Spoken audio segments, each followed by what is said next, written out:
같이 길 가는 것 즐거운 일 아닌가. 우리 주님 걸어가신 발자취를 밟겠네.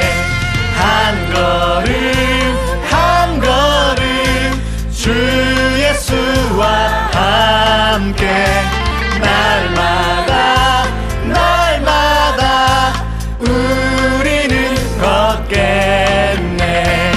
어린아이 같은 우리 미련하고 약하나 주의 손에 이끌리어 생명길로 가겠네. 한 걸음 한 걸음 주 예수와 함께 날마다 날마다 우리는 걷겠네.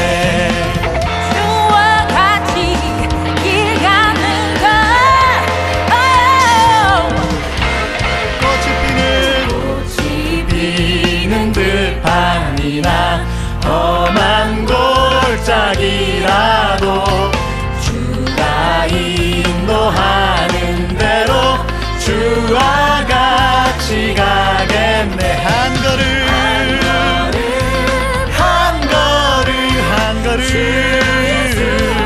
함께 날마다 날마다 우리는 걷겠네.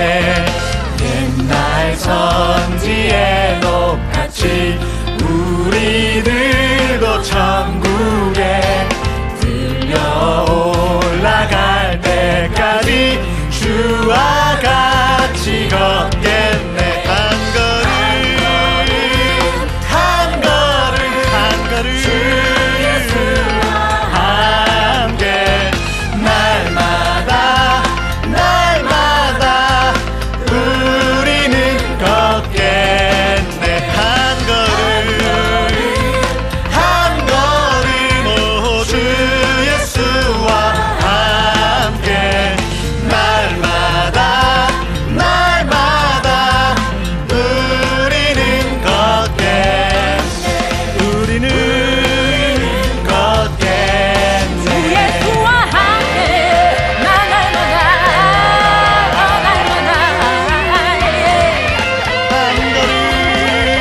한 걸음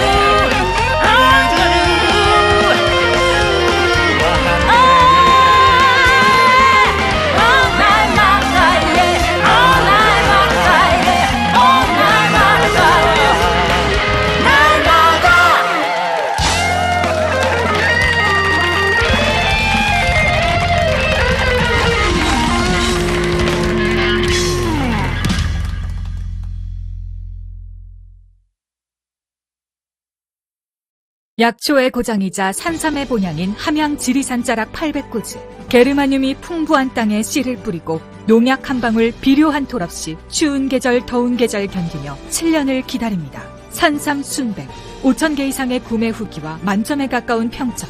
13년 외길 산양산삼 추출 기술로 햇섭보다 더 좋은 스마트 햇섭 시설에서 아무도 모방할 수 없을 만큼 압도적 품질로 만든 지리산 산양산삼 추출액 순 100% 산삼 순백. 마셔보시면 바로 압니다. 귀한 분께 잊지 못할 선물을 해보세요. 지난 10년간 매달 20만 원씩 꼬박꼬박 보험 넣은 김호구 씨. 40줄에 처음 병원 신세를 졌는데 과연 그 보장 금액은? 꼴랑 100만 원이요. 왜 이렇게 실망스러운 겁니까? 제가 뭘 잘못한 겁니까? 보험 손해보지 마세요. 최고의 전문가들이 본인에게 가장 적합한 보험으로 맞춤형 리모델링 해드립니다. 지금 바로 마이보험 체크하세요. 검색창에 마이보험 체크.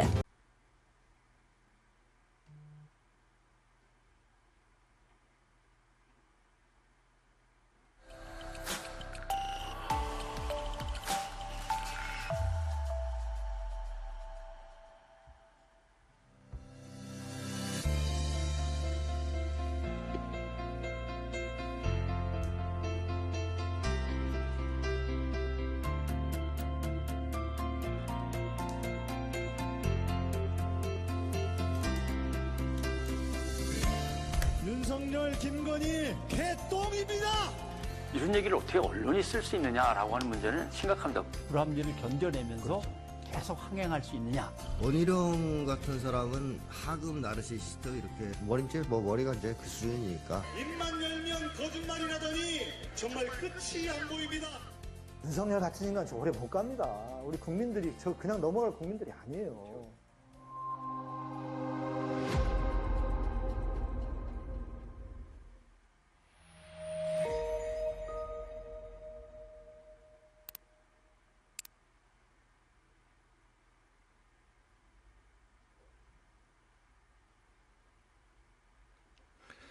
안녕하십니까. 굿모닝 충청 그리고 서울의 소리 양희삼TV 시청자 여러분, 오늘도 여러분 함께 만나는 시간입니다. 양희삼의 희망공장, 특별히 오늘은 또 변상욱 대기자님 만나는 시간입니다. 변 기자님 인사해 주시죠. 예, 안녕하십니까. 변상욱 기자입니다. 네, 오늘 변 기자님 또 오랜만에 뵙습니다. 오늘은 제가 개인적인 사정으로 또 이렇게 줌으로 뵙게 됐습니다. 네. 저는 잠시 좀 어디 나갔다 올 때가 있어가지고 갔다 왔는데 그 사이에 뭐 뉴스는 계속 봤습니다. 뭐 안 볼 수가 없어서 초대된 단톡방이 너무 많아가지고 계속 나가신 김에 좀 쉬시지. 나가셔서도 그렇게 열심히. 열심히까지는 아닌데요. 열심히까지는 아닌데 최근에는 제가 초대된 단톡방 거의 다 나왔거든요. 너무 많아가지고. 근데 한두 개만 좀 남겨놓고 그래도 소식은 알고 이래야 될 것 같아서 그러고 있는데, 아무튼 그 뉴스는 계속 보기는 했습니다. 뭐 엄청난 건까지는 모르겠고, 김포를 무슨 뭐 서울시로 뭐 편집한다 이런 얘기가 최근 뉴스가 막 있더라고요. 예, 뭐. 네. 그러고 싶을 수도 있겠죠. 그러나 뭐 그냥 이걸 갖다 뭐 포퓰리즘이라고 흔히 얘기하는데, 네. 그러나 이 논의를 그냥 툭 던져봤는데 진짜 불이 붙어가지고 막 진행이 되다가 돼도 큰일 날 소리지만 안 된다 하더라도 국력의 손실이라든가 맞아요. 각종 정치적 힘의 소진이라든가 국민들의 혼란과 갈등 이런 것들은 여파가 크기 때문에 이렇게 마음대로 막 던지고 저지르고 안 되면 말죠. 뭐 그러니까요. 이런 식으로 할 게 아닌데 여권이 국정운영에 책임이 없는 거죠. 책임감이 맞아요. 없어요. 저는 변 기자님이 해주신 말씀 중에 보수는 네. 무능력하다 이 말이 너무 각인이 돼 있어가지고 두 가지죠. 무능력한데 공부를 또 안 하는 게 문제가죠. 그러니까요. 공부를 안 하는. 변 기자님의 성향과 다르게 오늘은 살짝 오른쪽으로 치우쳐 계셔서 지금 우파의 성향이 좀 있습니다. 가운데 의자를 살짝 왼쪽으로. 네, 딱 좋습니다. 네. 그런데 김포시도 김포시겠지만 이따 이야기하겠지만 지금 들어보니까 대통령 지지율이 뭐 20%대까지 떨어졌다. 뭐 다시 또 올라왔다는 조사도 있습니다. 30%대로. 예. 근데 어떻습니까? 지금 뭐 대구 경북 이야기도 있고 경남 이야기도 있는데. 그러니까 대통령 국정수행 지지도를 조사한다 그럴 때 예를 들면 한 이틀이나 사흘간 조사한단 말입니다.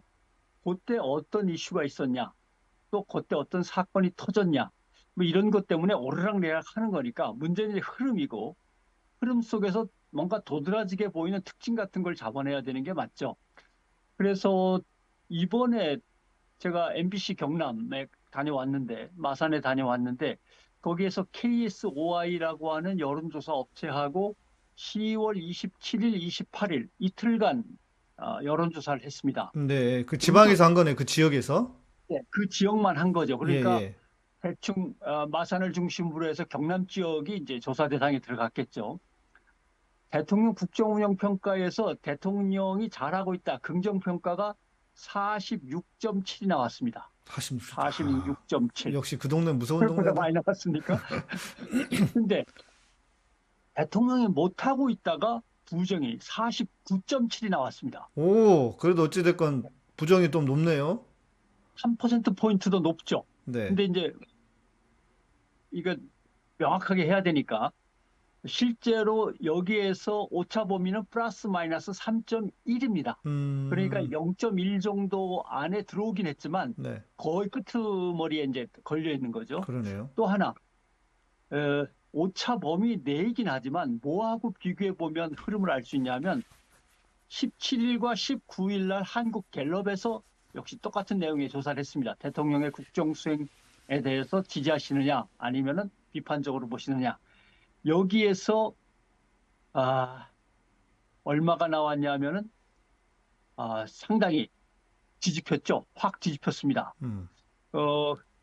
근데 문제는 뒤집힌 게 중요한 게 아니라 제일 제가 얘기하고 싶은 것은 네. 대구 경북 지역에서 뒤집힌 겁니다. 제가 정확하게 보면 본래 대통령에 대한 전국적인 평가는 61대 뭐 한 50몇. 죄송합니다. 다시 한번 하겠습니다. 네. 예. 윤 지지는 한 33, 부정은 한 60, 이 정도 된단 말이죠. 네네네. 그건 전국이고, 네. 33대 60은 전국입니다. 늘 이렇게 나오지 않습니까? 그렇죠. 그런데 대구 경북만 놓고 볼 때 얼마가 나왔냐면 45대 48이 나왔습니다. 부정이 3%포인트 높은 거죠. 오, 예. 마산하고 똑같은 결과가 나온 겁니다. 네. 대구 경북에서 45대 48로 대통령이 밀렸습니다. 마산에서도 똑같이, 마산 창원 이쪽에서도 똑같이 46.7대 49.7로 또 긍정이 밀리고 부정이 뒤집었습니다. 이것을 뭐라고 해야 되냐면 네. 결국은 핵심 지지 세력들이 몰려있는 그 지역에서조차도 대통령에 대한 부정평가가 커지고 있다. 뒤집혔다라고 하는 거죠. 과반을 못 넘기는 거죠. 긍정이. 네. 그렇다면은 또 하나 볼 게 대통령의 핵심 지지층은 대구 경북과 그다음에 경남 지역 또는 부산 지역, 영남 지역을 토대로 한다는 건 분명한데 나이 많은 사람들도 역시 그렇습니다. 근데 그 지역과 상관없이 60대 이상에서도 부정평가가 50%를 넘기기 시작했습니다. 그러니까 그 지역에만 아니라 이제 전체 전국을 이야기하시는 전체를 거죠. 놓고 봐도. 예, 그러니까 전체를 놓고 보면 대통령이 잘한다가 30, 못한다가 60, 이 정도 된단 말입니다. 네. 그런데 이제 와서는 대구 경북에서도 밀리고 경남 울산 이쪽에서도 밀리고 그 다음에 60대 이상에서도 반반이 아니라 부정평가가 50을 넘어버리는 거죠. 이렇게 되면 이제 대통령은 상당히 국정수행에서 지지를 못 받고 있는 건 분명한데 그럼 이것도 볼 수 있습니다. 어차피 핵심 지지층이 쫙 갈라져 있으니까 라고 생각할 수 있지만 중도층, 네. 그러니까 우리는 진보층이야, 우리는 보수층이야 라고 자기의 성격을 규정한 사람들을 다 빼버리고 나는 중도입니다. 어느 쪽을 지지하지도 않습니다 라고 말한 사람들 중에서 대통령을 지지한다거나 요새 대통령 못해 라고 부정적으로 평가한다거나 이걸 놓고 보면 뉴스토마토 조사에서 보면 20대 70입니다. 중도층에서 대통령이 국정수행을 잘한다가 20, 못한다가 70 네. 이렇게 되는 거죠. 중도층에서만. 네. 네. 대통령은 상당히 국정수행에서 악한 평가를 받고 있다 이렇게 얘기할 수 있죠. 이게 이제 최근의 여론의 흐름입니다. 근데 이제 또 대통령이 외국 갔다 오거나 또 어디에 가서 경축사 같은 거 크게 세게 얘기하거나 국회에서 세게 얘기하면 지지층이 잠깐 결집하면서 또 몇 % 올라갈 수는 있습니다만은 흐름 속에서 보면은 대구, 경북, 그다음에 경남 등 핵심 지지 세력이 모여 있는 지역에서 뒤지고 그다음에 노인들에게서도 점점점 지지율이 떨어지고 있고 중도층에서도 확실하게 뒤지고 있다. 이것은 대통령에 대한 평가를 흐름을 볼 수 있는 거죠. 근데 이제 두 가지 이야기 전 여쭤보고 싶은데 네. 그 전에 그랬잖아요. 나는 지지율이 1%가 돼도 할 건 하겠다. 이랬단 말이죠. 이제 대통령한테 하고 싶은 말은 왜 지지를 하시다가 갑자기 못한다로 평가가 돌아섰느냐. 네. 이제 이런 부분들을 따져봐야 될 거 아닙니까? 네. 예전에는 제가 이 경남 MBC가 계속 하고 있는 조사를 벌써 한 반년 이상 쭉 지켜보고 있습니다만은 외교 안보에서 잘한다. 맞아요. 외교 네. 안보에서 못한다. 항상 이랬습니다. 네. 못한다도 외교 안보, 잘한다도 외교 안보. 이렇게 나왔단 말입니다. 근데 이번에 완전히 달라졌습니다. 네. 잘한다는 외교 안보. 그러니까 대통령이 그래서 해외 순방을 많이 나가는 거죠. 아하. 많이 나간 효과도 있고 이걸 알기 때문에 많이 나가는 것이기도 하고. 그랬어요? 저는 그 와이프가 자꾸 나가자고 해서 나가는 줄 알았는데. 근데 문제는 부정평가입니다. 왜 대통령을 못한다고 자꾸 그러십니까? 라고 해서 예전에는 외교 안보였습니다. 네네. 너무 미국에게 종속된다. 무조건 일본 편만 드는 게 어디 있느냐. 일본에게 다 내주는 거 아니냐. 이런 평가 때문에 외교안보가 제일 나쁜 평가를 받는 요인이었거든요. 네. 근데 달라졌습니다. 민생 경제 이게 제일 높은 요인이 됐습니다. 그러니까 긍정평가에서 외교안보가 58.2를 이제 기록했다면 민생 경제가 잘못되어서라고 하는 게 44.1이 나왔습니다. 그러니까 지금 국민들 입장에서는 경제적으로 너무 네, 힘들어지고 추락하고 있는 게 몸에 와 닿는 겁니다. 그러니까 외교 안보를 너무 못한다 해서 이제는 민생 경제를 너무 못한다로 확 뒤집힌 거죠. 이걸 대통령이 봐야 되는데 지금 지적하신 거 그겁니다. 1%가 남아도 나는 뭐 대통령이 흔히 하는 말도 있죠. 경제는 대통령이 살리는 게 맞아요, 아니다. 맞아요. 늘 하는 얘기잖아요. 또. 그렇죠. 그러나 대통령 주변에서 또 여권에서 편법이나 탈법이나 비리가 벌어진다면 이건 대통령이 경제를 죽이는 겁니다. 그렇죠. 망하게 할 수는 있는 거예요. 살리지를 못해도. 네. 그다음에 경제의 방향 설정이라든가 잘 가던 경제를 갑자기 지난 정권에서 하던 건 다 안 한 반대로 해라고 해서 뒤집어 버리면 네.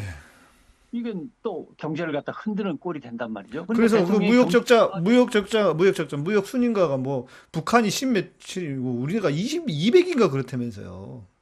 글쎄요, 정확하게 어떤 숫자인지는 모르겠습니다만. 예. 저 얼핏 본 것 같은데.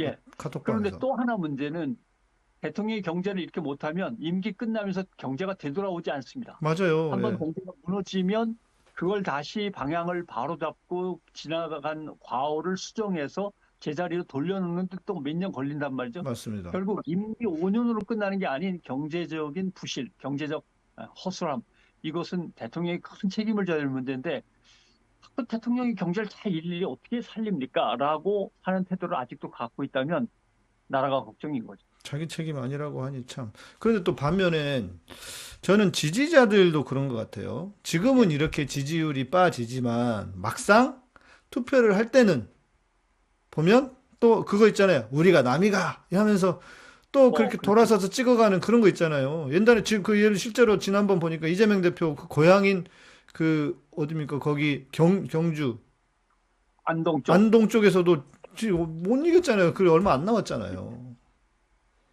그러니까 그것을 아는 거죠. 언제나 나를 찍어줄 사람만 잘 지키고 있으면 뭔가 그래도 할 수 있다라는 생각에 대표적인 것이 이태원 참사 100수십 명의 그 영혼들이 희생됐는데도 불구하고 거기를 안 가는 거죠. 네. 왜냐하면 거기는 가봤자 욕먹고 나를 얼굴을 보는 순간 우라만 치민다고 더 떨어질 수도 있으니까 그러니 박정희 전 대통령 추도 행사에 가는 게 차라리 난 거죠. 그러니까 어떻게 나라의 대통령이 100수십 명이 참사를 당한 그 현장을 안 가고 벌써 1979년이면 벌써 몇십 년 아닙니까? 40년이 훌쩍 지난 옛날 얘기인데 그 추도식에나 가서 행사를 치르고 온다라고 하는 것은 지금으로서는 버릴 건 버리고 핵심 지지층은 확실하게 지켜야 된다는 생각이 강한 거죠. 근데 그러면은 이 지금 지지율이 나중에 투표로 반영될 가능성도 있지 않을까요?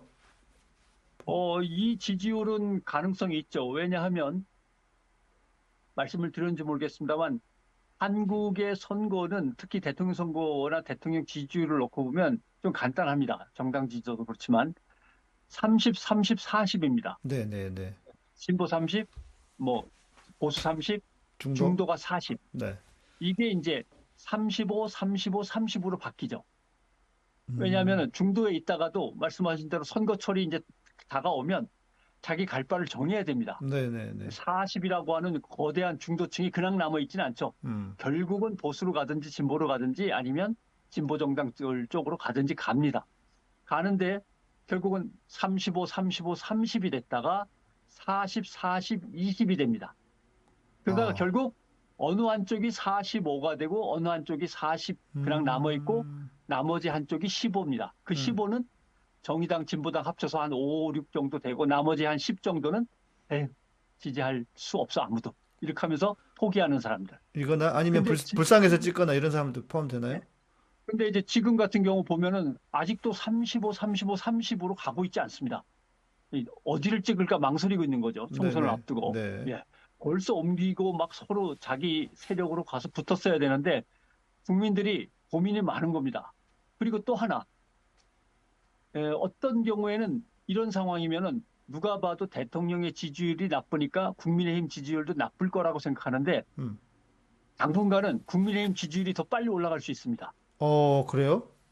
왜냐하면 30, 30, 40에서 중도층에 있던 40%가 언제쯤 정하고 옮기긴 옮겨야 되는데 하고 쳐다보고 있는데 대통령의 인기가 계속 떨어지고 국민의힘이 어려워지는 것 같으면 그쪽이 먼저 움직이는 거죠.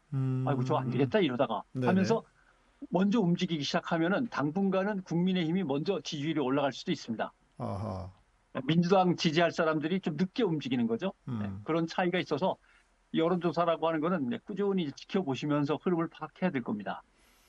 그러면, 그러니까 결국은 아마 우리 시청자분이 지금 궁금하신 거는 그래서 다음 총선에서 어떻게 얼마나 이길까요? 이거 아니겠어요? 뭐 소위 말해서 진짜 탄핵 숫자 200석 만들어낼 수 있을까요? 이걸 텐데. 근데 그 200석이라는 게 보통 일이 아니잖아요. 왜냐면 200석을 한 당에서 낸다는 거는 정말 보통 일이 아니죠. 예. 왜냐면 기본적으로 소위 말하는 이제 지금 이야기하고 있는 TK, PK만 합쳐도 60에서 70석 가까이가 되고 예. 거기 외에 그러면 나머지는 거의 전멸을 해야 되는데 아시다시피 강원, 충청 뭐 보수적인 데가 꽤 있단 말이죠. 예. 서울도 지금 뭐 많이 보수가 됐다고 하고 경기도는 아니지. 경기도는 좀 진보적이지만 그러면 그런 데서 엎치락뒤치락 하다가 뭐 거기 누구는 이기고 누구는 빠지고 지고 뭐 이러면서 표를 얻어서 100석 정도는 얻는 거는 아무리 못해도 100석 얻는 거는 가능할 것 같은데. 통상 100에서 110, 120 정도는 가져가게 돼 있죠. 그러니까요. 왜냐하면은 서울의 강남을 중심으로 한 보수층과 중도라고 하는 지역이 또 있고, 그다음에 영남 인구가 훨씬 많습니다. 그래서 선거구도 많고 그렇죠. 그런 걸 예. 감안하면 200석을 민주당이 그냥 훌쩍 갖고 온다라고 하는 건 그렇게 간단한 문제가 아닙니다. 지금의 지지율에서 가능성은 좀 보입니다. 왜 가능성이 보이냐 하면 총선거 아닙니까? 대통령 예. 선거가 아니고. 네네. 예. 그러니까 민주당이 한 51이고 그다음에 국민의힘이 49가 나왔다. 해도 전체적인 지지도가. 네. 그러면 모든 지역에서 51대 49, 51대 49, 51대 49 나오면은 그렇죠. 49만 얻어갖고는 빵석이고 51로 300석을 채울, 200 한 3, 40석을 채울 수도 있는 거 아닙니까? 그게 대선거구제 때문에 그런 거 아닙니까? 예. 예. 그렇게 따지면 국민의힘에서는 조금 뒤지고는 있지만 모든 지역에서 동시에 뒤진다 그러면 예. 큰일 날 일이거든요. 맞아요. 그래서 아까 말씀드린 대구 경북 지역에서의 수치를 보는 거고 60대 이상을 보는 거고 무지지층의 움직임을 자꾸 이제 살펴보는 건데 국민의힘이 갖고 있는 공포는 그런 것이고 민주당이 갖고 있는 공포는 이러다가 막상 선거 때 되면 다 자기 당으로 몰려가니까 그러니까요. 어차피 예. 마찬가지야. 음. 이게 이제 민주당이 갖고 있는 공포고 이렇게 되는 건데 지금 뭐 준 연동 비례 뭐 이런 복잡한 제도 속에서 일단 가져갈 게 어느 정도 있고 그다음에 영남 지역에 기본적으로 갖고 올 당이 의석수가 있으니까 국민의힘이 그렇게까지 확 밀리지는 않을 것이다 이렇게는 보죠. 네. 뭐 그래도 180, 109석, 190 이렇게 목표를 잡고 민주당은 가야죠. 네, 네. 이거 말씀하신 것처럼 우리가 이제 대선거구제니까 일단 한 표라도 이기면 이겨버리는 거잖아요. 표만 이기면 되는 거니까. 50점 뭐 1 이기고 49.9 해도 무조건 이기는 거니까. 예.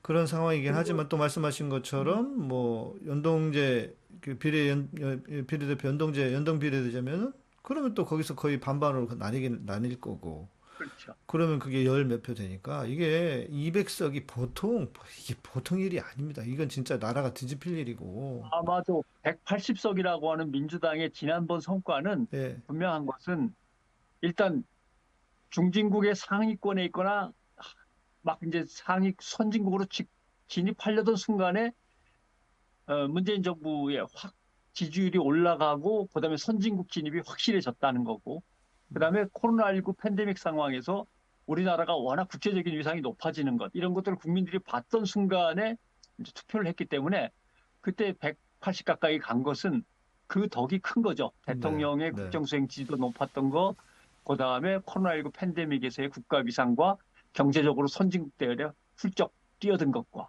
이것들을 이제 감안한 건데 지금은 경제도 나쁜 데다가 선진국에서 다시 미끄러져 내려왔는데 이걸 정치의 책임으로 볼 거냐, 윤 정부의 책임으로 볼 거냐 하는 이제 논란이 벌어질 테니까 어느 쪽을 더 강하게 강조하느냐에 따라서 이제 결과가 나오겠죠. 그러나 예전에 민주당이 갖고 있던 어떤 여권 프리미엄은 이제 없는 것이고 대신 고맙게도 대통령 리스크가 프리미엄이 돼서 민주당 쪽으로 가는 건데 그게 얼마나 득이 될지는 글쎄요. 뭐 그렇게 꼭 천공도사가 점치듯이 이렇게 딱 집어드릴 수는 없어서 죄송합니다. 네. 그 이제 보통 뭐 정치 쪽 유튜버들이나 너무 쉽게 뭐 200석 이야기하고 하는데 이게 구도상 우리의 지금 말씀하신 것처럼 인구라든지 어떤 그 선거구의 구도라든지 이런 차원에서 놓고 보면은 200석은 거의 불가능한 일입니다. 제가 볼 때는 지난번에 180석이 진보 진영에서 가장 많이 받은 앞으로 역사적으로 있지도 않았고 있을 수도 없는 유일무이한 표가 아닐까. 물론 뭐 지금 윤석열이 계속 저렇게 계속되는 헛발질 때문에 어떻게 바뀔지 또 우리가 마음속으로는 진짜 200석이 돼가지고 그냥 탄핵시켰으면 좋겠다. 이제 이런 건 다 우리 마음이 가지고 있는 소망이니까요. 예. 글쎄요. 그러니까 그런 네. 그러니까 뭐 지금 변 기자님 말씀하시니까 이제 한국의 위상을 이야기하시니까 제가 스페인을 지금 다녀오는 길이었는데 가보니까 그 전에 제가 한 4년 전에 갔을 때는 그 한국에서 그 투어를 하는 그러니까 가우디 뭐 구엘 공원이라든지 뭐 또 그 까사밀라 까사바투요 구엘 저택이라든지 이런 데가 그때는요 한국 오디오 가이드가 없었습니다. 그때는 없었어서 그냥 한국 사람 가이드를 따라가서 듣는 거 외에는 방법이 없었는데 이번에 가보니까 피카소 박물관도 한국 오디오 가이드가 생겼어요. 물론 뭐 일본어도 있고 다른 나라 말도 많이 있는데 그래서 한국 오디오 가이드가 생긴 걸 보고 야 이게 불과 4년 전인데 이게 이렇게 바뀌었구나 싶으니까 야 내가 한국 사람 그리고 어디 가서도 한국 사람이라 그러면요 그냥 다 알아들어요.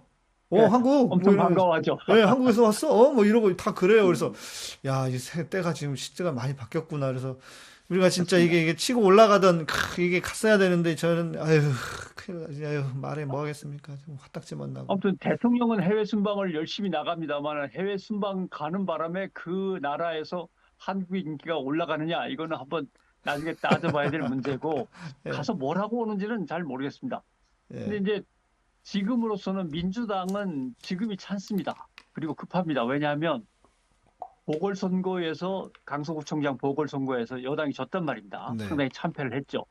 그래서 여권의 혁신과 개혁 작업을 위해서 지금 뭐 혁신위원회 같은 거 하나 만들지 않았습니까? 뭐 인요한 씨가 거기에 위원장이 됐습니다만은 아직까지는 별다른 감동을 주지 못합니다. 아직까지는. 근데 뭔가 혁신 작업이 그럴듯하게 끝나고 다 완성되려면 뭐 시간이 한참 걸리는 거니까 일단 그럴듯하게 끝나는 모습을 보여주면 맞아요. 이 지지층의 결속이라든가 아니면은 중도층의 움직임이 달라질 수도 있습니다. 맞아요. 맞습니다. 지금 이제 문제는 인요한 위원장이 사실은 제가 보기에는 비전이나 추진력은 부족합니다. 정치에 대해서 고민을 그렇게 한 적도 없고 그다음에 정치권에 네트워크가 있는 것도 아니고 그다음에 머리가 뭐 브라이트하게 이렇게 뛰어난 것도 아니고 해서 아직은 비전과 추진력에 의문을 갖는데 또 하나는 너무 친윤석열 대통령 쪽으로 간단 말입니다. 맞아요. 뭐가 혁신이야 그게. 여당을 혁신하려면 지금 국가의 비전이라든가 이런 것들을 내세워야 되는데 대통령에게 충성을 다하라는 메시지를 계속 내보내는 것은 아니 저걸 정당 정치를 뭘로 하는 것일까? 저건 국회라고 하는 것은 대통령과 행정부를 견제하는 곳인데 대통령에게 충성을 다하라는 쪽으로 여당 혁신위원장이 저렇게 얘기하면 여당 혁신이 아니라 개혁위원장이 되는 거지 저게 어떻게 개혁이 될 수 있나라는 생각을 하는 것이고 만약에 예전에 만약에 민주당이 정권을 잡았을 때 그런 일 이렇게 지금처럼 한다 그러면 언론이 가만둘까요? 뭐 거의 뭐 죽이느니 살리느니 했겠죠. 난리 나겠죠. 이거 뭐 민주주의를 파괴한다 어쩌다 그리고 이게 무슨 뭐 문재인의 정신 나간 짓 아니냐 그럴 거가 뻔합니다만 뻔한 건데 지금 이렇게 언론이 조용하고 오히려 뭐 잘하는 것처럼 아이고 참 진짜. 그리고 이제 뭐 공천과 경선의 룰 문제는 이거는 혁신위원장이 할 일이 아니고 당 지도부가 알아서 할 일이고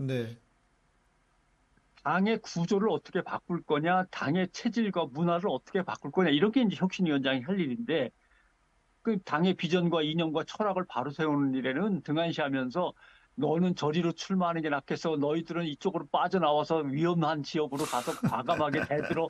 그 혁신위원장이 왜 그런 걸 일일이 신경 쓰는지 모르겠어요. 그건 전략을 짜가지고 하면 되는 것인데. 그다음에 지금 이제 제일 국민의힘으로서는 불안해하는 요인 중에 하나가 이준석이라든가 이현주라든가 하는 전직 의원들이 네. 너무 활발하게 움직이는데 국민의힘에 대해서 상당히 비토적입니다. 그러니까 맞아요.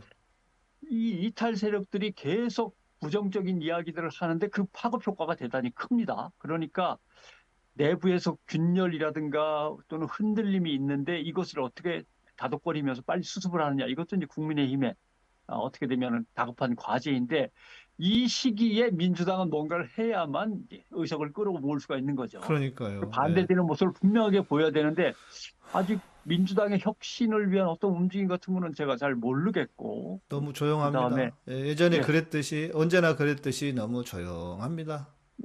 자기 영역 챙기느라고 뭐 조금씩 움직이는 거가 보이긴 하는데 자기 일로 바쁜 거지 이때 당이 하나가 돼서 뭔가 밀고 가자라고 하는 움직임은 아직은 안 보입니다.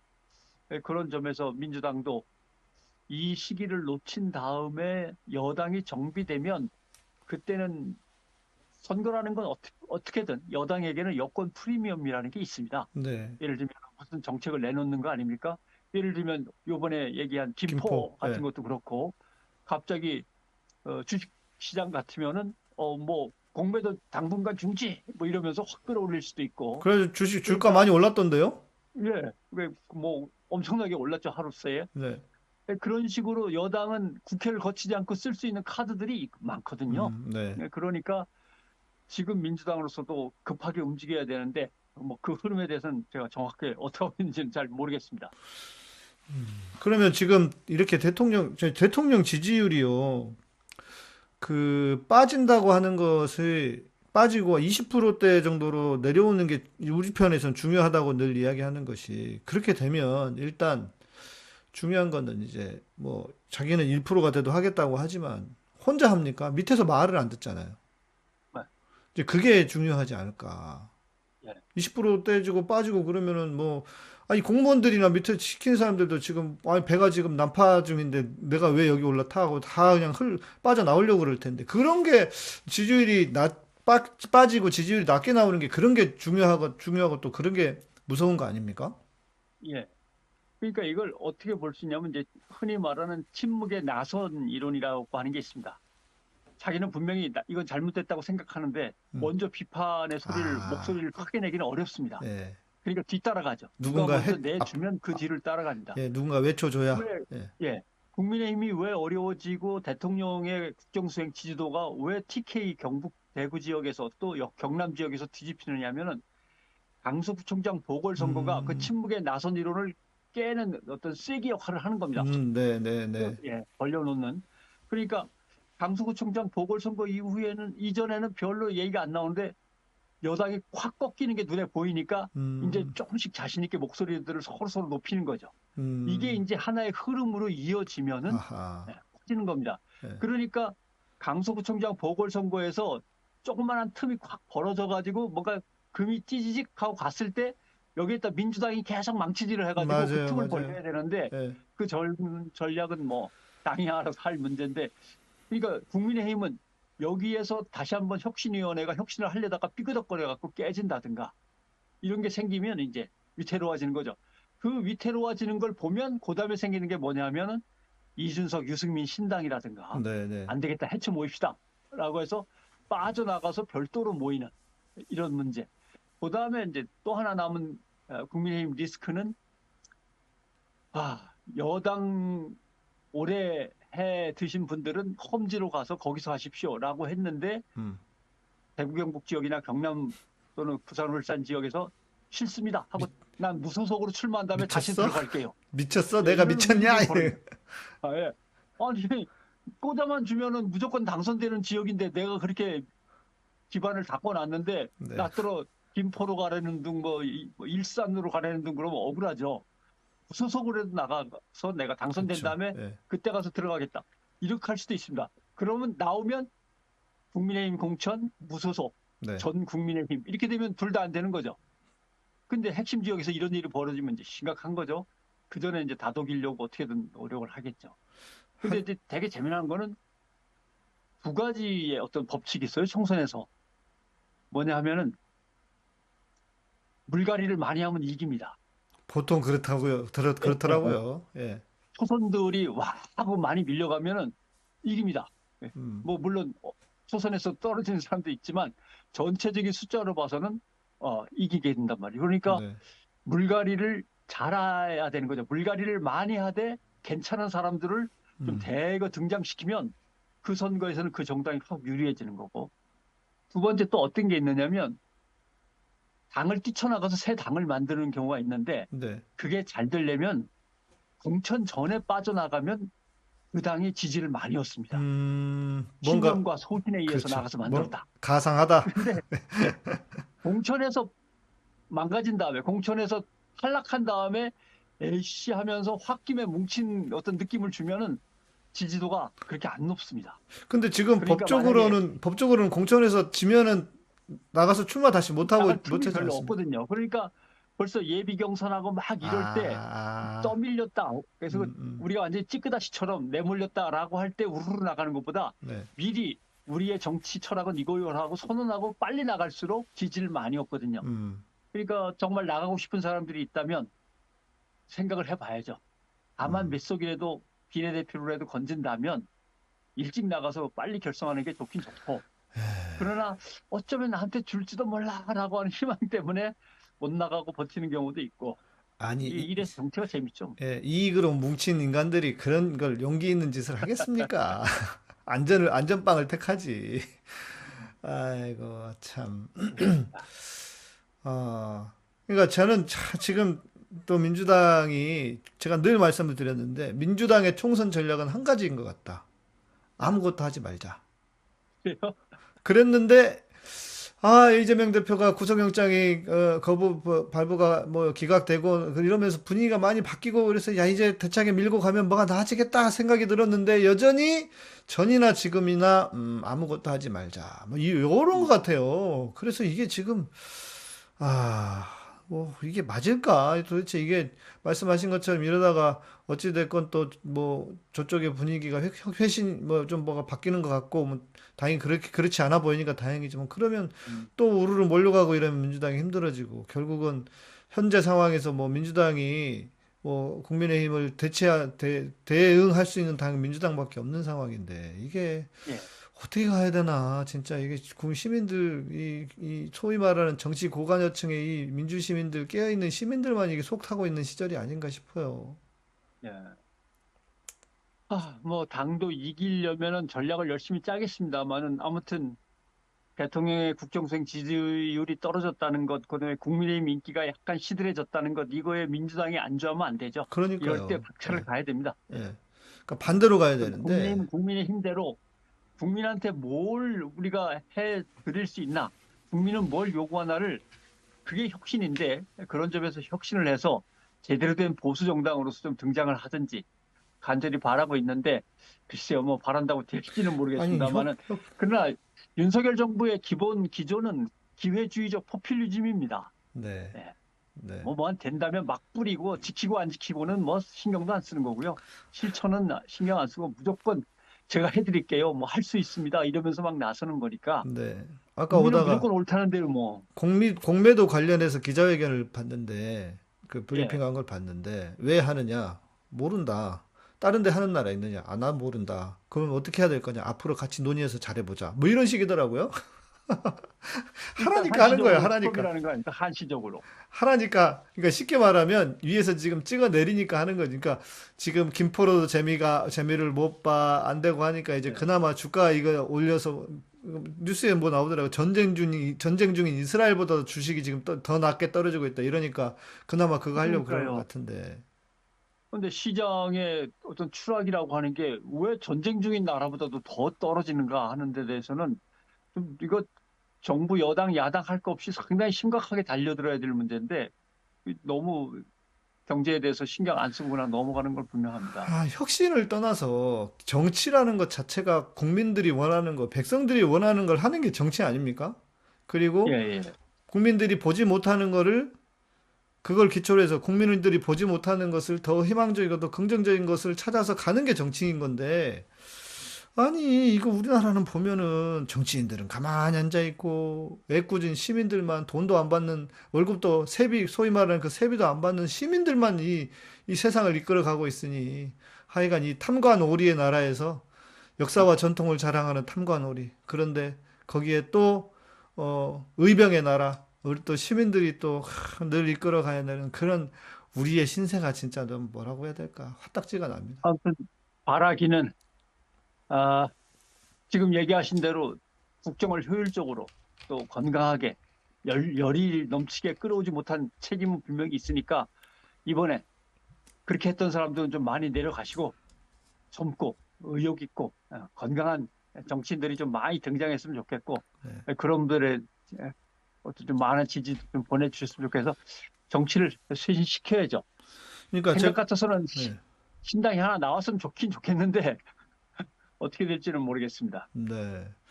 아니 뭐 신당 이야기도 있어서 뭐 이제 민주당을 완전히 대체할 수 있는 신당이라는 건 쉽지 않을 거고, 민주당을 견인할 네. 수 있는 신당이라고 봐야 되겠죠. 저는 그런 당은 진짜 필요하다고 생각을 하는데, 전 그런 것들을 떠나서 제가 오다가 비행기에서 이번에 그 이스라엘이란다, 우크라이나 전쟁 때문에 지금 비행기 노선이 바뀌었더라고요. 그래서 이렇게 직접 러시아 위로 쪽으로 못 가고. 가는 비행기가 거의 없어요. 그래서 위로 올라갔다가 가야 되는, 북극을 지나가서 가다 보니까 핀란드 헬싱키를 찍고 갔거든요. 예. 그래서 헬싱키가 한 11시간 정도 경유를 해서 잘됐다, 한번 나가서 헬싱키도 시내도 보자. 근데 춥긴 추워요. 저하고 너무 안 맞는데. 그래서 돌아올 때도 다시 헬싱키였고, 그다음에 2시간 반 정도만 경유를 하니까 이제 그 비행기에서 타고 오는데, 거기에 무슨 영상이 있었냐면 세상에서 가장 행복한 나라 핀란드, 이런 영상이 있는 거예요. 예. 그 자기네 나라 거니까, 뭐 자기네 비행기니까 핀에어가 핀란드 거니까 그렇게 홍보하려고 하나 보다고 들어가서 좀 봤는데, 교육에서부터 몇 가지 이야기를 쭉 하는데 제가 끝까지 다 보지는 못했는데, 보다가 무슨 생각이 들었냐면, 야, 우리도 만약에 정치가 저렇게 시스템을 바꿔줄 수만 있다면 진짜 우리도 세상에서 가장 행복한 나라 대한민국이 될 수도 있지 않을까? 이런 생각이 막 너무 간절하게, 애절하게 들더라고요. 지금의 우리 정치의 모습과 이렇게 비교해 보니까.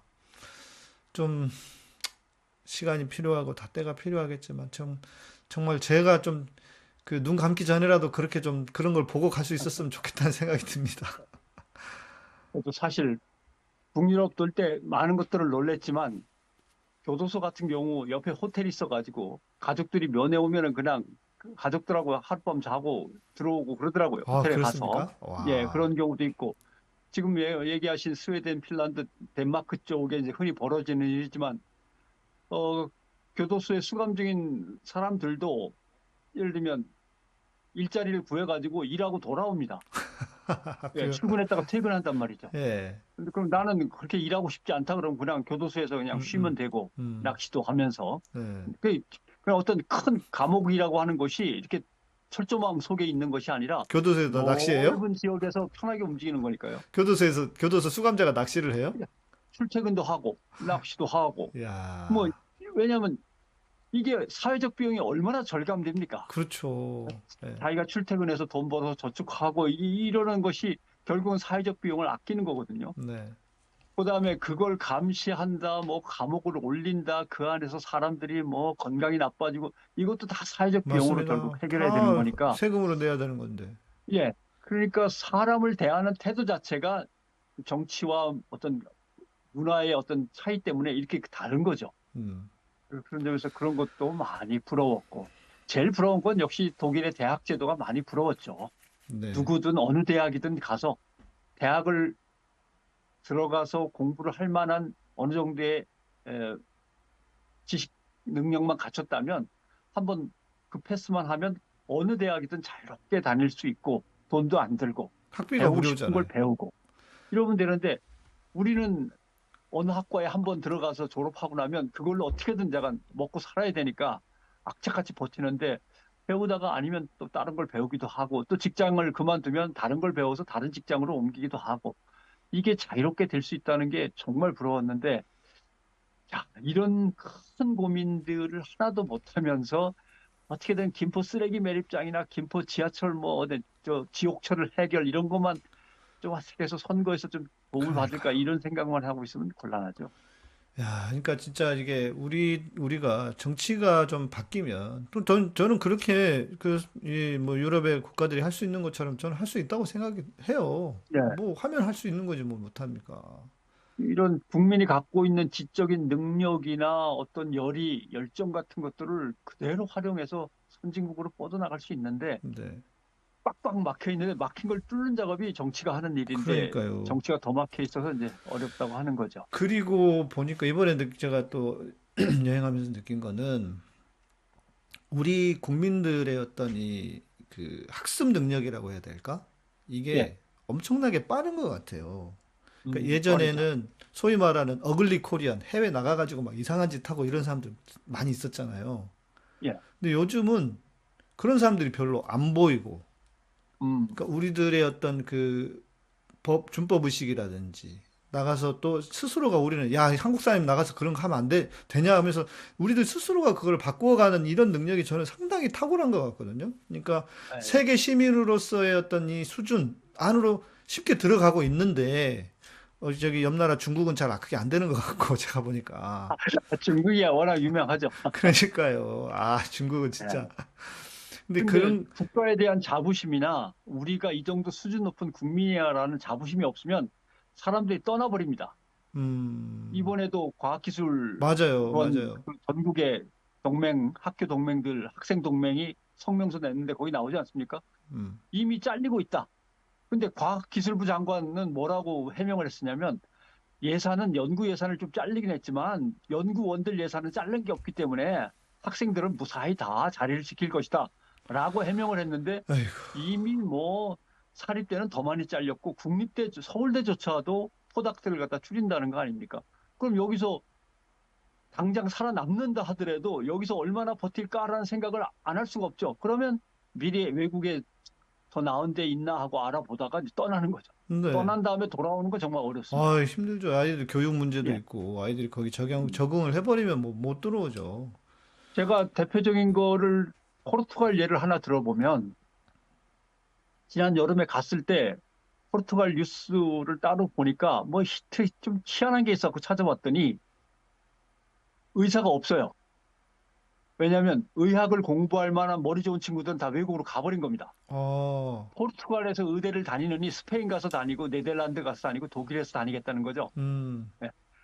그리고 포르투갈에서 의대를 나왔다 하더라도 다른 선진국이라고 할 수 있는 나라로 가버리는 그치. 거죠. 그러니까 유럽은 워낙 그게 의사가 또 없습니다. 자유롭잖아요. 마치 그 같은 예, 나라인 것처럼 유럽은 뭐 마음대로 움직이니까. 다니기가 좋으니까. 예. 그래서 의사가 없습니다. 보니까 그럼 의사를 어떻게 구하지 했더니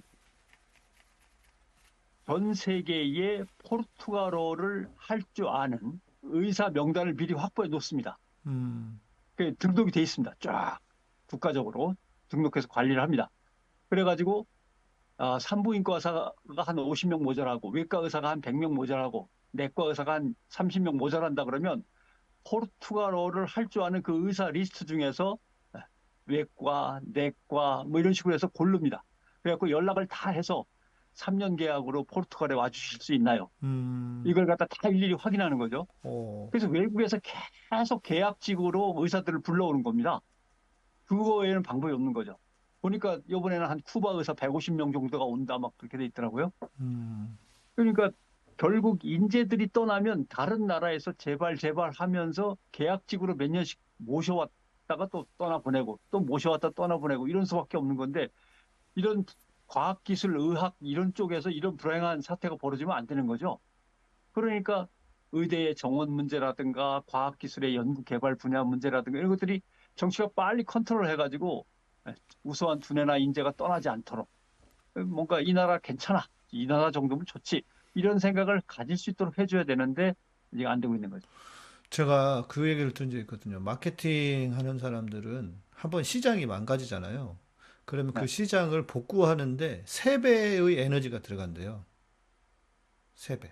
그러면 우리나라도 지금 이런 상태로 망가뜨려지면 앞으로 뭐 일반적인 이야기라고 하니까요, 마케팅에서. 그러면 얼마나 또 많은 5년 망가뜨려서 15년 동안 낑낑거리고 해야 그나마 복구를 해낼 수 있는 거란 얘긴데. 그러면 뭐 그러니까 모든 문제가 장기적인 비전 속에서 어떻게 대한민국이 지속 가능 발전으로 갈 것인가라고 하는 걸 같이 생각해야 되는데 대표적인 게 이번에 그 메가시티 문제입니다. 서울, 네. 김포 어쩌고저쩌고 하는 거. 대한민국에서 예를 들면 메가시티를 심각하게 논의할 필요가 있습니다. 왜냐하면 지역은 소멸돼 가고 사람들은 태어나지 않는데 메가시티 문제를 왜 논의를 해야 되냐면 너무 서울이 일국주의로 가고 있고 서울이 너무 거대한 메가시티가 되었기 때문에 다른 곳에 메가시티를 몇 개를 어떤 식으로 만들어야 서울로 쏠려서 서울이 포화 상태가 되는 이 문제를 막을 수 있는가. 이미 포화 상태가 아니라 터져 나가고 있는 중인데 서울시는. 지방을 그것 때문에 위해서 메가시티가 필요했던 거고 메가시티 논의가 필요했던 건데 지방을 위해서 어떻게 이게 서울을 더 크게 만드는 메가시티 논의를 시작하자고 하니까 저는 저 사람이 어떻게 사법고시를 통과해서 판사를 거쳐서 정치인이 됐는지 막 대통령도 어떻게 사법고시를 거쳤지 막 머리가 복잡한데 이제 여당 대표까지 저러니까 심각하다 이거 저런 정도의 두뇌를 가지고 국정을 운영한다는 건 망국적인 안을 갖다가 덜컥덜컥 내놓으면서 씩씩 웃고 좋아하니 말이죠. 저걸 어떻게 하면 좋겠습니까? 사실은 김포를 서울로 편입시키는 등의 메가시티 논쟁은 지역 균형 발전 차원에서는 아예 논의할 대상도 안 되고 그렇죠. 이거는 망국론입니다. 망국론. 그러니까 그런 이슈를 말을 꺼냈다는 것 자체가 제가 볼 때는 미친 인간들 아니냐 가능하다고 이거예요. 생각한 머리 자체가 문제가 있는 거죠. 그다음에 이렇게 되면은 사실 그동안 대한민국의 모든 개발 계획은 서울로 쏠리는 것을 지방으로 분산시킨다라고 하는 기본 틀 속에서 진행이 되어 왔는데 네. 그 국가의 기본적인 어떤 그 개발 정책의 발전 방향을 완전히 뒤집어 버리는, 흔들어 버리는 결과에서 그것도 이제 문제가 되는 것이고, 사실은 뭐라고 설명해야 될지 모르지만, 근데 하나는 두 가지죠. 국토균형발전 특별법이라는 게 있어서 거기에 뭐라고 돼 있냐면은 모든 지역이 균형 발전을 할 수 있도록 정부가 힘써야 된다고 당연히 나와 있고 헌법에조차도 자기네 기회를 균등히 하고 국민 생활의 균등한 향상을 꾀해야 된다라고 헌법 전문에 대한민국 운영의 지침이 나와 있습니다. 그런데 서울만 키우고 한다는 거는 문제가 되는 것이고 김포 시민한테 이익이 돌아갈 게 정말 없습니다. 지금 예산도 더 줄어든다면서요. 김포시의 예산이 1조하고 한 5천억 조금 안 되거든요. 예. 1조 4,700억? 예. 그 정도 됩니다. 근데 강남구로 예산을 따져보면 1조하고 2,800억입니다. 그러니까 김포시 예산이 훨씬 더 많습니다. 서울 강남구보다도. 그래요. 근데 김포구로 들어오면은 그렇지. 김포구가 서울의 최고구가 될 것 같습니까? 택도 없는 얘기죠. 불가능합니다. 예. 네. 김포시 예산이 1조 4,700, 800인데 강남구 예산은 1조 2,800밖에 안 된다. 근데 김포시가 아니라 서울 김포구가 된다면 대충 봐도 강북구 뭐 이런데 영등포구하고도 좀 어려울 것 같고 양천하고는 어려울 거고 아무튼 서울의 하위 그룹에 속할 거란 말입니다. 왜냐하면 제가 설명을 드리면 시에서 구로 바뀌면 일단 주민세를 못 걷습니다. 그러네요. 지방 소득세를 못 걷고 자동차세를 못 걷고 담배 소비세를 못 걷습니다. 이게 지방세로 걷는 건데 서울시가 걷게 되지 그렇죠. 서울의 구가 걷는 게 아니게 됩니다. 서울에서 다 걷는 것을 여기서 그거 가지고 나눠서 쓰는 거잖아요. 예. 그러니까 결국 김포는 지금 말한 주민세, 지방소득세, 담배소비세, 자동차세를 못 걷는 대신 너무 불쌍하다고 해서 재정이 모자라면 주는 이걸 지방 교부세에 속하는 거죠. 지방 서울시 내에서 나누는. 그것만 조금 더 받게 되는 거죠. 구율미. 엄청나게 내놓고 그 일부를 다시 돌려받고 이렇게 되는 겁니다. 그래서 어려울 겁니다. 왜냐하면 김포에는 대형 기업이라든가 벤처기업 같은 것도 전혀 없지 않습니까? 그렇죠. 그러니까 이런 게 있어야 세금이 많이 나오는데 김포에 아파트만 있는 것 같은데요? 거들 지방세 수입 구조가 안 돼 있는 거죠. 그다음에 김포는 더 가난해지는데 서울시는 지원을 갖다 제대로 안 하고 먹고 살 수 없을 정도로 가난해진 지방자치단체에 대해서 주는 그 돈만 준다. 그러면 뭐 형편없이 되는 거죠.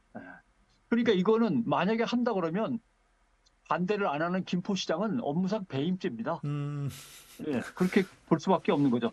그러니까 결국 서울시는 김포를 끌어들이면 여러 가지 유리한 점이 있죠. 일단 쓰레기장이 해결됩니다. 지금 서울시 쓰레기장은 포화 상태여갖고 네. 어떻게 하나 지금 인천하고 계속 싸우고 있는데 인천에서는 죽어도 안 된다. 왜 서울 쓰레기를 그 많은 그렇지, 걸 그렇지. 인천에 버리느냐인데 예, 예. 이게 김포가 슬그머니 인천에서 다시 이쪽으로 넘어간다 그러면 그 경기도에서 넘어간다 그러면 김포 쓰레기 매립장은 이제 서울시 소관이 되니까 쉽게 해결될 수도 있다라고 하는 걸 노릴 것이고 그렇네요. 그 대신 한 국가 지방 교부세, 흔히 국가가 지방에다 주는 교부세 중에서 조정 교부금이라는 게 있습니다. 아까 말씀드린 정말 가난해서 먹고 살기가 힘들면 조금 더 주는 것. 요거만 받게 되는 서울시가 주는 요거만 받게 되는데 아마 관악구 정도가 되지 않을까요? 만약에 김포시가 서울로 편입된다 그러면 좀 가난한 축에서 관악구 정도 되지 않을까 하는 생각인데 이것을 김포 시민들이 정말 원하는가? 이것도 이제 문제가 되는 아니, 거죠. 결국 그 노리는 거는 서울시가 되면은 야 너네 집값 올라가 아파트값 올라갈 거야. 그거 하나 아닙니까? 그거는 김포하고 서울 경계에 있는 어떤 아파트 단지가 갑자기 서울시로 들어가면 그 아파트는 뜁니다. 근데 예. 김포 전체에 있는 모든 아파트가 서울시가 됐다고 갑자기 다 뛸 이유가 없습니다. 그렇죠, 왜냐하면 그렇죠. 아파트 값이라는 건 학군이 좋아야 되고 네. 기반 시설이 좋고 지하철이 쫙쫙 그렇죠, 그 밑에까지 가야 되는 거거든요. 네. 그다음에 그 아파트를 샀을 때 나중에 엄청나게 돈이 오를 거다라고 하는 전제가 있어야지 아파트 값이 오르는 거지. 행정구역상으로 명칭만 바뀐다고 오르지는 않는 거고요.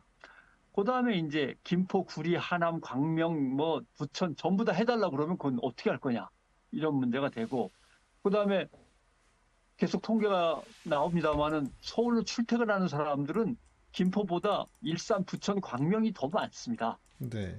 그러니까 이것도 감안해야 되고 사실 중앙정부나 여당은 전국적 차원에서 행정구역 개편을 어떻게 하면 좋을까 이런 걸 논의해야지 김포를 끌어들일까 이런 거 갖고는 안 되고요. 또 뭐 이걸 뭐라고 설명하지? 그냥 뭐 간단하게 눈앞의 표만 생각하고 네, 전형적인 네. 포퓰리즘으로 끌어들이는 겁니다. 예, 그런 게 있고 서울시 통근 통학인구 제가 뽑아본 게 여기 있군요. 대충 보면 KBS와 통계청 조사로 3년 전에 뽑은 건데 서울시로 통근하고 통학하는 인구는 고양시가 16만, 성남시가 13만, 부천이 11만, 김포는 6만입니다. 아이고. 김포는 6만. 근데 이걸 통학하고 통근하는 사람들이 너무 많다고 서울에도 넣어준다? 이렇게 하면 말이 안 맞는 거죠. 네. 이런 식입니다. 제가 지금 이제 우리 정부가 하고 있는 일들을 보면서 진짜 안타까운 것은 너무 소모적인 일을 하고 있고 하지 않아도 되는 일에다가 온갖 에너지를 다 쏟아부어야 하고 예. 아까 우리가 말씀드렸던 대한민국이 어떤 길로 가야 좋은 나라가 될 수 있을까에 대한 그런 논의라든지 그런 진전들은 하나도 없는 거잖아요, 지금. 없습니다. 예. 정치가 그걸 해내야 되는데, 그걸 해야 되는데, 그런 데는 관심이 하나도 없고, 예를 들면 뭐 야당 대표 다 잡아 넣으면은 자기들 지지율 올라갈 거고 정권이 연장될 거야. 이따위, 이 얕은 생각만 하고 있는 이런 정부라고 하는 게, 그러던 사이에 아니 내가 가만 멈춰 있으면은 이게 세상이 같이 멈춰 있는 것도 아니잖아요. 다른 나라는 다 앞으로 전진해 가고 있고 우리는 오히려 뒤로 물러가고 있으니 저는 무엇보다 이게 정말 가장 가슴 아픈 일인 것 같아요. 예. 그다음에 이제 지금 말씀하신 거와 이제 견주어서 얘기를 드린다면 동맹이라고 하는 것은 중요할 수도 있습니다. 근데 윤석열 정부의 동맹은 다 전쟁 동맹이에요. 지금 중요한 거는 전쟁 동맹이 아닙니다. 첨단 기술 동맹이라든가, 그렇죠, 맞습니다. 예. 그다음에 기후 위기에 대응하는 동맹이라든가, 네. 그다음에 뭐 바다가 썩는 문제에 대해서 또는 북한을 어떻게든 견제해서 북한이 더 이상 핵 개발을 못하도록 막는 동맹이라든가 이렇게 넓게 생각해야 되는 거죠. 그래서 북한을 어떻게든 자제시키려면 어떤 사람들을 어떤 나라들을 동맹으로 끌어들일 건가 이런 것도 좀 고민을 해보고 그러니까요. 큰 동맹이 있어야 되는데 아니 이 동맹은 그냥 무조건 전쟁 동맹입니다 그냥. 그러니까 왜 동맹에 전쟁밖에 없나? 이게 너무 생각이 좁은 거죠. 아니 내가 잘 뭘 모르지만 내가 해도 저보단 나을 것 같다는 생각이 들어요. 그 최근에 어떤 분이 원숭이가 해도 더 낫겠다 이랬을 때문에 서울대 교수님이. 그러니까 결국은 이게 예전에 한번 잠깐 얘기를 드렸습니다만 권력의 중독 문제입니다. 네. 모르는 사람이 권력에 취해가지고 자기가 잠깐 주워 들은 것, 얻어 들은 것을 유일한 자기의 어떤 지식, 가치로 알고 밀고 나가는 것. 또 하면 된다고 자꾸 착각하는 것. 네. 그다음에 권력에 중독된 최고 지도자가 있으면 옆에서 견제해야 될 맞아요. 사람들이나 아니면 맞아요. 바로 잡아줘야 될 사람들이 같이 중독이 되거나 아니면 중독이 안 된 상태에서는 내가 나서봤자 찍혀서 넘어가든지 괜히 나서가지고 이렇게 저렇게 해갖고 좋은 안을 냈다가 다음 정권에서 너 지난번에 잘 지냈다면서 하면서 또 찍히든지 그렇죠. 예. 이런 것들 때문에 납작 엎드려서 좋은 아이디어, 새로운 아이디어는 안 나오고 권력에 함께 중독된 사람들의 아이디어만 갖고 이제 정권을 어떻게든 유지해 나가려면 저런 일이 벌어지는 거죠. 아, 참. 지금까지 뉴스는 뭐 제가 좀 따라잡혔는데 제가 이제 몰랐던 뉴스가 있더라고요. 예. 윤석열 정부가 뭐 한국의 핵무장 관련해 가지고 뉴스들이 좀 나왔었다. 뭐 이런 얘기가 들리네요. 예. 제가 지난번에도 윤석열 정부는 핵무기를 꼭 갖고 싶어 한다. 네네. 미국의 허락을 물론 받아야 되는 거지만 이라고 말씀했는데 한 며칠 전에 미국의 VOA, 미국의 소리 거기에서 워싱턴 톡이라고 하는 코너가 있는데 거기에서 그런 제목이 뽑혀 나왔습니다. 한국은 핵무장에 대한 열망을 갖고 있다. 그것은 물론 존중한다. 그렇지만 그것 때문에 동맹이 흔들리거나 하지 않도록 조절을 잘 해나가야 될 거다. 이런 얘기가 있었고요. 파이낸셜 뉴스 보면은 불안한 국제 정세의 핵무장론이 다시 등장했다. 왜 그럴까? 문화일보 뉴스 보면 북한은 핵무장 상태인데 우리는 그러지 못해서 단 한 번의 대북 정보로도 실패할 수 있고 치명적일 수 있다. 이런 얘기도 나왔고 이투데이 기사 제목을 보면 이스라엘 팔레스타인 전쟁 속에서 수도 서울을 지킬 수 있는 방책은 뭔가? 자체 핵무장인가? 아니면 체계적인 관리인가? 아휴. 그다음에 노컷뉴스 보면 독자적인 핵무장 대신 미국의 전술핵 100기를 우리나라 비용으로 현대화해서 용도를 지정해서 갖고 있는 게 어떠냐. 뭐 이런 것들입니다. 그러니까 한국의 핵무장이라고 하는 거에 대해서 우리 언론도 그렇고 미국 언론도 그렇고 이제 고민을 시작한 거죠. 과연 어떻게 하는 게 한국의 핵무장을 할 수 있는 방안이냐 아니면 한국의 핵무장을 효과적으로 할 수 있는 방안이냐. 이런 것들을 지금 논의가 분명히 이제 시작이 된 겁니다. 이걸 과연 어떻게 할 거냐라고 하는 건데 말씀드리지만 뭐라고 미국은 이미 1991년도에 우리나라에서 전술 핵무기를 다 빼내갔습니다. 왜냐하면 네. 한국에 이걸 다시 준다? 그때 필요가 없어서 빼냈는데 지금은 필요하냐? 꼭 그렇지는 않거든요. 그런데 한국의 핵무기를 다시 갖다 놓을 수도 있습니다. 아니면 한국이 자체 핵 개발을 하라고 그럴 수도 있습니다. 그러나 그것 때문에 지게 되는 미국의 정치적 외교적 부담이 엄청나게 큰 겁니다. 미국으로서는 그거기가 어렵거든요. 근데 미국은 사실 핵무기가 너무 많습니다. 미국 본토에서 얼마든지 날려보낼 수 있는 대륙간 탄도미사일도 있고 그다음에 전폭기도 핵무기를 싣고 왔다 갔다 할 수 있고 핵 잠수함도 있고 또 핵 항공기를 싣고 다닐 수 있는 항공모함도 있고 그런 것들을 태평양에 또는 한국 앞바다에 갖다 놓으면 되는 건데 한국의 핵을 갖다 놓거나 한국의 핵무기를 개발하도록 허용한다고 하는 것은 필요 이상의 부담을 지는 거죠. 그런다고 해서 북한이 핵 개발을 안 하냐? 그건 아니잖아요. 오히려 북한은 핵을 개발할 명분을 더 얻는 거죠. 그렇겠죠. 더 강력하게 하겠죠. 예. 북한의 핵도 억제하고 다른 지역의 핵도 억제해야 됩니다. 왜냐하면 미국이 핵무기를 잔뜩 갖고 다른 나라의 핵을 더 이상 못 갖게 하도록 우리가 어떤 파수꾼 노릇을 하겠다라고 큰 소리를 빵 쳤는데 요새 엄청나게 그 신뢰가 떨어지고 있거든요. 다들 핵무기를 하나씩 갖고 있어서 심지어는 인도, 파키스탄에 북한까지도 핵을 갖는다고 하니까 그 의심받는 처지인데 갑자기 그럼 너도 갖고 이런 식으로 할 수 없거든요. 그러면 미국이 세계를 주도하는 국가로서의 명분이나 신뢰를 떨어뜨릴 수밖에 없는 거죠. 그러니까 미국은 이런 부담을 키우고 싶어 하지 않습니다. 그래서 북한의 핵 능력을 키울 명분도 주고, 그러면은 이란, 이라크한테도 명분을 주게 되고, 그다음에 핵을 갖다가 국지전, 이스라엘과 팔레스타인 쪽에서 갑자기 쓸 수도 있고, 러시아, 그렇죠. 우크라이나 네, 쪽에서 네. 갑자기 쓸 수도 있고, 네. 이런 위험도 더 커지는 데다가 새로운 국내외의 반발까지 감안하면 미국이 지어야 될 엄청난 부담이 있거든요. 그러니까 미국은 한국이 독자적으로 핵무기를 갖는 건 일단 반대. 한국에다 미국 걸 다시 돌려놓고 갖다 놓는 것도 일단은 너무 반대. 그러면 정 안 되면 일본한테라도 슬쩍, 그건 일본의 헌법이 아직 안 바뀌었으니까 그것도 안 되고. 그러니까 일단은 한미일 삼각동맹부터라도 빨리 해보자고 라고 하는 쪽으로 가고 있는데, 여기에 대해서 한국은 핵무기 하면서 엄청난 꿈을 꾸고 있는 거죠.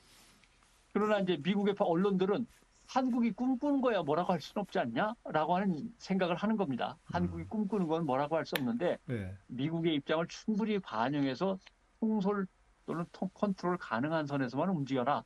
이런 얘기들을 하는 것 같고, 이걸 한국은 글쎄요. 이것저것 생각해 봅니다만은 한국이 핵무장을 정말 하고 싶다면 핵 확산 금지 조약에서 탈퇴하고 나와야 됩니다. 그렇네요. 이미 또 그게 있었네, 그랬다가는 참. 온 세계 각국으로부터 이제 비판을 받거나 견제를 당하게 되죠. 아니면 핵무기 개발을 뭘 해야 됩니다. 그럼 우리가 북한이 되는 거 아닙니까? 그럼 우리가 북한처럼 되거나 네. 아니면 대만처럼 들켜가지고 혼쭐이 나거나 네. 뭐 이런 정도가 되는 거죠. 자, 근데 이게 하나 이걸 얘기를 드리고 싶은데, 인도 파키스탄도 가졌다는데 우리도 가지면 되는 거 아니야? 네, 북한도 네, 가지는데 우리는 가지면 되는 거 아니야라고 생각하시는 분이 계신데, 이게 이제 복잡한 얘기입니다만은 대한민국은 국제적인 신용으로서 무역과 글로벌 투자 속에 얽혀 있는 수출 위주 또는 국제 교역 위주의 경제 체제입니다. 그렇죠, 그렇죠. 북한은 아니에요. 들키든 안 들키든 변하는 게 별로 없습니다. 자립자족 인도 아닙니까? 파키스탄도 마찬가지입니다. 어. 인도 파키스탄이 핵무기 만들다가 들켰다고 갑자기 뭐 수출이 확 줄어들고 투자가 갑자기 사라지고, 어차피 투자 받던 것도 별로 없어요. 수출도 그냥 거기가 거기고. 아니 우리는 그 대통령 한마디 헛소리 한마디에 중국 러시아가 날아가는 판에 지금 그래서 경제가 이 꼴이 나는 판인데요. 그러니까 그런 나라들은 국제적으로 외교 안보상으로 치명적인 타격을 입으면 바뀌는 게 별로 없는데, 우리는 국제 안보상에 외교적으로 타격을 입으면 바뀌는 게 무지하게 많고 떨려나가는 게 무지하게 많습니다. 투자가 네. 빠져나가고 기업들이 철수해야 되고 이런 것들을 감당할 수가 없습니다. 북한은 어차피 굶어 죽는 판에 뭐 핵무기를 갖든 못 갖든 들키든 상관이 없는데, 그렇네요. 대한민국은 예. 인도, 파키스탄, 북한하고는 완전히 다른 상황입니다. 그걸 감안하셔야 돼서 저희들이 가졌으면 우리도 가져야지 하면 당장 쩔쩔 굶는 나라가 되는 겁니다. 그러니까 말씀하신 게 맞습니다. 또 다른 북한이 돼버릴 가능성이 큰 거죠. 절대 안 되는 문제인데, 이걸 갖다 보수 우익 정권이라고 해서 너무 쉽게 꺼내드는 것도 문제가 있는 거죠. 제가 볼 때는 윤석열이라는 사람은 힘을 숭상하는 인간 아닙니까? 그러다 보니까 힘은 핵이지. 그러니까 우리도 핵 달라. 핵 줘. 그리고 바이든 큰형님이 아직까지 핵 하나 못 줘. 뭐 이런 정도의 접근이 아닐까 싶어요. 지금 일본은 미국이 동맹 정치를 강화하겠다 그러고 한국하고도 묶어주니까 벌써부터 재무장 여론이 엄청나게 높아지고 있습니다. 우리도 그러겠죠. 자위대가 아니라 자위군으로 빨리 바꿔야 된다라고 하는 거죠. 그래서 지난번에 일본 정부가 GDP의 2% 이상 국방비를 확 올려야겠다라고 선언도 했고요.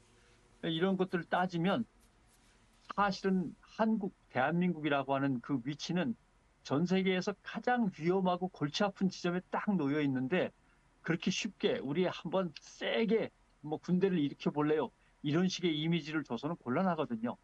차라리 한국, 북한, 일본이 만나갖고 우리 모두 동북아시아에서 핵을 더 이상 갖지 말자, 뭐 이런 평화협정 쪽으로 살살 유도를 해 나간다든가. 맞아요. 그러면 중국, 러시아가 안 된다고 할 수는 없고 미국도 허락을 할 거고, 뭐 이렇게 작은 평화협정부터 시작을 한다든가 이렇게 해야 되는데, 그런 어떤 상상력을 발휘하지는 않고 그냥 무기 하나 가지면 남들이 그냥 고개를 푹 숙일 거 아니야? 이런 식의 단순한 생각은 위험한 거죠. 에휴, 택도 없는 소리를 하고 있네요, 진짜. 에휴. 근데 그리고 중요한 거는 이게 만약에 정부하고 정치권이 정신을 못 차린다면 시민사회단체나 언론과 종교계는 음, 평화를 붙잡고 계속 밀고 가야 됩니다. 네. 여기마저도 흔들리면은 진짜 정치가 정신을 못 차리죠. 시민사회단체, 언론계, 종교계는 평화를 가치로 내걸고 비판할 수 있는 세력들이니까 끝까지 가져가는 게 중요하고 그런 것들이 이제 고민인 거죠. 에휴, 지금 이스라엘하고 팔레스타인 전쟁 나는 거 저거 보고서도 저런 이야기가 나오는지, 그러니까 뭐 현실적인 현실 감각이 없는 사람이니까 자꾸 헥헥거리는 거죠. 뭐, 에휴, 참. 그러니까 윤석열 정부가 저렇게 된 거는 한국이 선진국으로 올라선 어떤 반증 중에 하나입니다. 왜냐하면 한국이 선진국이 되다 보니까 갖고 있는 힘이 커요. 커졌습니다. 네. 그러니까 이 커진 힘을 어떻게 사용할 건지에 대해서 학습된 게 전혀 없는 거예요. 네. 고민한 것도 없고. 그러니까 커진 국력을 어디에 어떻게 써서 계속 키워갈까를 고민을 지금 안 하고 있으니까 저런 일이 벌어지고 차라리 힘이 없으면은 저런 짓을 못하고 그냥 웅크리고 있을 텐데 그러네요. 힘이 있는데 뭐 되게 뭔가 할 수 있을 것 같은데 방향이 잘못돼 있는 거예요. 그러네요. 에휴, 참. 아, 예.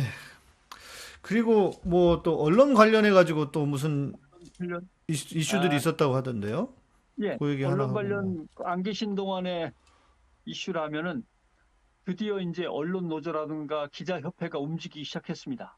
이건 도저히 안 되겠다. 네. 이거는 그냥 언론 탄압을 대놓고 하는 거 아니냐라고 음, 하는 점에서 성명서 같은 게 나오기 시작했는데 현재 언론 노조하고 기자협회 등이 이동관 방송통신위원장 탄핵을 요구했습니다. 공식적으로. 그래서 100만인 서명운동에 들어갔고요. 거기에서 보면 뭐라고 돼 있냐면 읽어보면 뭐 다 아실 수 있는 내용입니다. 국회는 윤석열 정권 언론 탄압의 상징이자 집행관인 이동관을 탄핵해라. 헌법과 민주주의 질서를 다시 세워라. 이렇게 요구하고 있고 그다음에 민주언론 시민연합이나 전국 언론 노조, 참여연대, 민주사회를 위한 변호사 모임 등에서도 언론 탄압 실태 증언 대회를 열었습니다. 여기에서 이제 여러 가지 얘기가 나왔는데 몇 가지만 소개해드리면 뉴스타파의 한상진 기자는 검찰이 그림을 먼저 그려서 전파하는 거를 왜 우리 언론이 무비판적으로 맞아요. 받아들이는지 맞아요. 모르겠다. 예. 예. 이런 언론의 행태들이 결국 우리 사회를 병들게 하고 권력자들에 대한 비판을 멍들게 하는 거 아니냐 이렇게 우려를 했고요. TBS 송지연 지부장 같으면 마침 이 증언대회가 있던 날이 TBS 사태 이후에 첫 번째 해고가 이루어진 날이 오늘이다. 서울시에서 조사팀을 TBS에 보내서 김어준의 뉴스공장, 신장식의 신장기업 PD를 조사했다. 어떻게 이미 TBS를 떠난 지 1년도 더 됐는데 지방자치단체에서 그 문제를 가지고 감사가 와갖고 조사를 하냐. 도대체 지방자치단체가 언론을 직접 탄압할 수 있는 이런 일이 어떻게 벌어질 수 있냐라고는 답답한 얘기를 했고 진짜 생각해보면 웃기죠. 그러네요. 지방자치단체가 언론사를 갖다 직접 들이닥쳐갖고 조사를 한다는 게. 예. 그다음에 한국 인터넷 기자협회도 논평을 냈습니다. 검찰과 경찰에서 나온 걸로 추정되는 피의 내용을 그대로 받아가지고 사실도 확인하지 않고 일방적으로 보도해서 언론과 기자를 옥죄는 일부 주류 언론들을 강력하게 비판한다. 허위 보도라고 낙인을 찍었지만 허위 보도의 근거가 전혀 제시되어 있지 않다. 이게 이제 인터넷 기자협회 성명이고 언론개혁 시민연대도 성명을 냈는데 의혹이 사실이 아니라 하더라도 의혹을 밝혀내기 위해서 몇 달이고 1년이고 간에 쭉 취재가 진행되고 있는데 그중에 한 부분을 똑대가지고 사실로 확인되지 않았잖아. 라고 하면 처벌한다면 그게 이게 말이 되느냐라고 네. 하는 성명이 나왔고 참여연대도 좀 의미 있는 성명을 냈습니다. 법원이 정말 언론에 대해서 너무 압수수색 영장을 쉽게 내주는 거 아니냐. 네. 어떻게 그럴 수 있냐. 검찰이 뭘 주장하면은 뭐 그럴 수 있겠는데 요까지만 생각을 하고 더 이상 생각을 안 한다. 그러다가 압수수색 영장을 막 내주다 보면은 결국 우리 사회 언론이 얼마나 위축되고 비판이 차단되는가를 생각해서 자기 검열이 강화되는 이런 부작용까지 염두에 두고서 압수수색 영장을 내줘야지. 그래 뭐 혹시 그렇게 의심할 수도 있겠는데 그러면 더 뒤져봐 하면서 압수수색 영장을 그렇게 쉽게 내주는 건 말이 안 된다. 이런 것들이 이제 논란이 아니, 되는 거죠. 이번에 그 허재현 기자 같은 경우에는 검찰이 완전히 소설을 써가지고 구속영장을 청구했더라고요. 네. 자기는 모르는 사람이래요. 만나본 적도 없고. 이럴 수도 있지 않아. 이 둘은 이런 관계에 있을 수도 있으니까 예, 뒤져봐야지 뭐 이런 거죠. 예. 예. 그러니까 뭐 아는 사람도 아니고 만난 적도 없고 연락처를 가지고 있는 것도 아니고 그런데 니들이 모의해가지고 이 기사를 냈잖아. 이렇게 해가지고 그걸 압수수색 영장을 청구를 했는데 법원이 그걸 내준 거예요. 네. 뭐 이런 경우가 다 있냐고요. 아무리 그래도 그렇지. 우리가 무슨 뭐 저기 어디 그러니까 아프리카 국가도 아니고. 압수수색 영장을 발부받으려면 검찰이 내놓은 증거 자료에 누구하고 몇 차례 만나가지고 또는 몇 차례 전화 통화를 통해서 그 전화 통화가 있을 때마다 이런 일이 벌어지고 이런 기사가 나왔으니 결국은 하나의 팀으로서 움직이면서 허위 보도를 한 것 같습니다. 이렇게 나와야 되는데 그 사람과 그 사람은 뭐가 오니까 아마도 뭔가 같이 논의했을 의심이 됩니다. 이렇게 하고서 받아가니까요. 네. 증거도 없고 아무것도 네. 없는데 그러니까 와. 참여연대에서 이건 법원이 이렇게 생각 없이 압수수색 영장을 내서는 안 된다. 더군다나 언론인데 그 말이 나오는 거죠. 아이고 참 답답한 현실입니다. 네.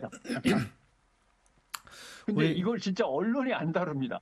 그러니까요. 이렇게 비난 성명들이 많이 나왔는데 언론이 별로 안 다루. 제가 세보니까 기자협회, 뭐 미디어 오늘, 미디어스, MBC, 약간 오마이뉴스 항상 거기에요. 네. 거기서 맹맹맹 돌고. 아니 그래서 제가 못 봤던 것 같아요. 이런 게 있었나? 수백 개 언론이 다루질 않고 몇 개 언론은 한 대여섯 개에서 늘 다루고 끝나는 거죠. 아이고 참 그것도 진짜. 기자협회, 미디어 오늘, 미디어스는 또 전문지니까 잘 보지도 않고 커플에도 잘 안 나오고. 그러네요.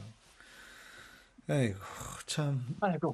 이렇게 해외에서 막 들어오셔서 피곤하실 텐데 아닙니다. 복잡한 얘기만 이렇게 뭐 풀리지도 않는 이게 얘기만 뭐 하고 한국인데요. 뭐 어떻게 하겠습니까? 이제 한국인데. 자, 그래서 그나마 우리 굿모닝 충청이 이렇게 지역 언론임에도 불구하고 이렇게 나름 몸부림을 치고 노력을 해 가고 있다는 것 자체도 대단한 일입니다. 우리 지역 언론 이야기 계속 하고 있고 지난주에는 우리 송 대표님 뭐 뵙고 직접 인터뷰를 했는데 지역 언론이 진짜 살아야 되는 이유가 뭡니까? 글쎄요, 뭐 예를 들면 이런 거죠. 제일 중요한 것은 카르텔의 문제입니다. 지역 언론이 감시하지 않으면 지방 정부와 지방 의회와 거기에 얽혀 있는 지방의 자본가 토호 세력들, 토건 세력들은 금방 뭉칩니다. 맞아요. 네. 그렇더라고요. 더군다나 변호사라든가 이런 것도 또는 판사라든가 이런 것도 향판이라고 해갖고 그 지역에서만 움직이게 돼 있지 않습니까? 맞아요. 예. 네. 그러니까 그 카르텔을 항상 감시하고 끊어내는 쪽으로 지역 언론이 빨리 움직여야 되는데 그렇지 않으면 지방 정치 자체는 민주주의를 제대로 수행할 수 없습니다. 또 하나, 미국 같은 경우는 자유주의 언론 체제입니다. 언론을 정부가 도와줘서도 안 되고 비판하면서 간섭해서도 안 됩니다. 이게 자유주의 언론의 기본 구조죠. 미국은 또 그래 왔습니다. 정부가 도와주지도 않고요. 간섭도 안 합니다. 그렇게 문제가 생기면 아무튼 법원에다가 얘기하라는 거지 정부는 나서질 않는데 이번에 정부가 적극 나서고 있습니다. 연방정부와 지방정부가. 왜냐하면 지역신문 가운데 그러니까 카운티, 예. 다음 우리로 치면 기초자치단체 같은 그렇죠. 거 아닙니까? 예. 기초자치단체 카운티 중에 200여 개가 언론이 없습니다. 그때 말씀하셨던, 네. 예. 그리고 예를 들면 한 1,600개 정도는 일주일에 딱 하나만 주간지가 나오는데 한 가지 주간지인데 정치 뉴스는 거의 없고. 근데 그 사람들이 대통령을 뽑아야 되고 뉴스를 본 적도 없는데 네. 아무런 뉴스를 본 적도 없는 사람들이 왜냐하면 전국 방송 같은 게 또 미국에는 없으니까. 네. 아무런 정치 뉴스를 본 적도 없는 사람이 대통령 뽑고 상원의원, 하원의원 뽑고 주지사 뽑고 시장 뽑아야 되는데 정치 자체가 성립이 안 되는 거죠. 민주정치 자체가. 그러니까 이게 이제 위기라고 할 수 있는 거죠. 그래서 좋은 지역 신문을 어떻게든 도와달라는 얘기를 이렇게 거푸 드리게 되는 거죠. 안 그러면 지역은 금방 카르텔에 의해서 점령되고 무너집니다. 네. 예. 이번에 YTN도 결국 뭐 간단하게 자본에서 그냥 사가는 걸 보십시오. 거기도 맨날 검찰에 뭐 불려다니면서 조사받는 기업 아닙니까? 그러니까 그런 기업이 결국 인수를 하고 이게 지역에서는 더 확실하게 똘똘 뭉칠 수 있는 거죠. 그런 카르텔을 깨고 그런 카르텔을 깨라고 대통령이 얘기해야 되는데 엉뚱하게 반대편에다가 니들 카르텔이지 하면서 지금 막 칼을 겨누고 있는 거죠. 지가 카르텔인데 지금 어디다 대고 카르텔 얘기를 하고 있어요 지금. 예. 그렇네요. 그러니까 우리나라에서 이게 제가 아는 어떤 분이 있는데 그 얘기를 하더라고요. 이 지방이나 이런 데는 돈이 새는 데가 엄청나게 많대요. 그러니까 조금만 이제 뭐 정치하는 사람들하고 연결이 되면 그냥 빼먹을 수 있는 돈이 너무 많다는 거예요. 많죠. 예, 감시도 별로 없고. 네. 그래서 말씀하신 것처럼 지역의 언론이 그런 역할을 좀 해야 되는데 이렇게 그다음에 이제 또 하나 곁들여서 말씀드리면 마지막으로 중앙정치 무대에 언론인 간부 출신들이 이제 휙 자리를 옮겨가지고 엄청나게 활약을 하고 있지 않습니까? 네. 그동안 중앙정치 무대에서 언론에 있다가 정당으로 자리를 옮긴 사람들을 감시하다 보니까 폴리널리스트라고 찍어서 지방에서는 감시를 제대로 못했어요. 지역 언론에 있다가 갑자기 휙 지방 정치로 넘어가서 또는 지방 행정부로 넘어가서 공무원이 돼가지고 자기가 몸담았던 지역 언론을 움직이거나 결탁해서 카르텔 형성에 도움이 되는 이런 세력들을 감시를 전혀 못한 거죠. 그러니까 언론에 있다 들어갔다 나왔다 들어갔다 나왔다 비리를 저질러서 쫓겨났다가 다시 또 지역 언론으로 또 돌아오고 이런 것들이 지역 언론을 가지고 있는 자본이나 건설 자본이나 지자체의 어떤 외면 속에서 얼마든지 벌어지고 있는 거죠. 이 감시를 지역을 다녀보니까 너무 안 했더라고요. 네. 지역은 완전히 또 초토화되고 있습니다. 언론이. 네. 아유, 그래서 여러분 지금 저희 국무인충청이 그나마 그 역할을 잘 해가고 있습니다. 그래서 여러분 우리 국무인충청을 잊지 마시고 또 후원도 해주시고 또 이렇게 지금 우리 마시면 기운차 저도 와가지고 기운차도 계속 마시면서 하고 있는데 맛있습니다. 네. 특허받은 버섯 발효 추출물 GMK 성분을 함유한 치매 예방에 효과를 가지고 있는 특허를 받았습니다. 맛도 좋고 특히 몸에 좋은 음료입니다. 자체 실험에서 간 독성이 없음이 확인됐고 간 기능 개선, 항당뇨, 항고지혈증, 항염증 기능도 나타나서 여러 가지 몸에 좋은 결과가 확인이 된 건강기능식품입니다. 예. 저는 술을 안 마셔서 모르겠는데 숙취 해소에도 아주 좋다고 합니다. 예, 그러게 말입니다. 그리고 요거 액상 스틱. 피곤하니까 먹어야지. 저는 이제 비행기 타고 가지고 좀 피곤한데 특히 버섯 발효 추출물의 6년근 홍삼, 녹용, 한방 약재 등이 조화롭게 배합된 제품이다. 성인병 예방하는 버섯 발효 추출물인 GMK 성분을 함유하고 있다. 드시고 진짜로 기운 내시기를 바랍니다. 다음 주는요, 저희 오랜만에 또 김태형 소장님을 어떻게 하다 보니까 거의 한 달 가까이 못 뵀는데, 김태형 소장 만나는 시간이고요. 우리가 비록 한국 나라가 그냥 개꼴이지만, 그래도 우리는 미래를 지향하고 희망을 이야기를 해야 된다. 그래서 다음 주는 이 기본소득을 왜 해야 되는지에 대한 이야기를 좀 더 구체적으로 들어보도록 하겠습니다. 병 기자님 오늘 수고해 주셨고 또 마지막 마무리하면서 한 말씀만 해주시고 마무리하도록 하겠습니다. 뭐 늘 말씀드리지만 선거 끝난 직후부터 선거 치르기 직전까지가 정치입니다. 그러니까 지금부터라도 누구를 뽑아야 되고 어떤 공약이 어떤 식으로 필요한가에 대해서 이제 공부를 시작하셔야 됩니다. 그래서 선거 때까지 꾸준히 공부하셔서 투표에 나름대로 지혜롭고 현명한 선택들을 하시는 것이 나라를 살리는 길이 되는 거니까 조금 힘들고 답답하시더라도 좀 자주 들여다보시면서 공부하시고 마음의 준비들을 해 나가시는 게 좋겠습니다. 네. 공부하기가 귀찮으신 분들은 그래도 적어도 어떤 정당은 뽑으시면 안 된다. 누구 검찰총장 하니까 잘할 것 같아서 뽑아놨더니 지금 어떻게 됐습니까? 정직과 무슨 공정과 상식 개코나.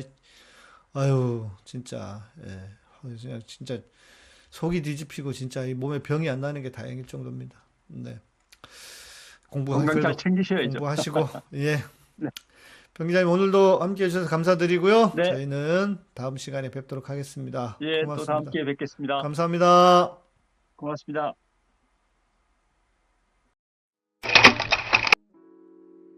나이가 든다는 것이 무엇일까요?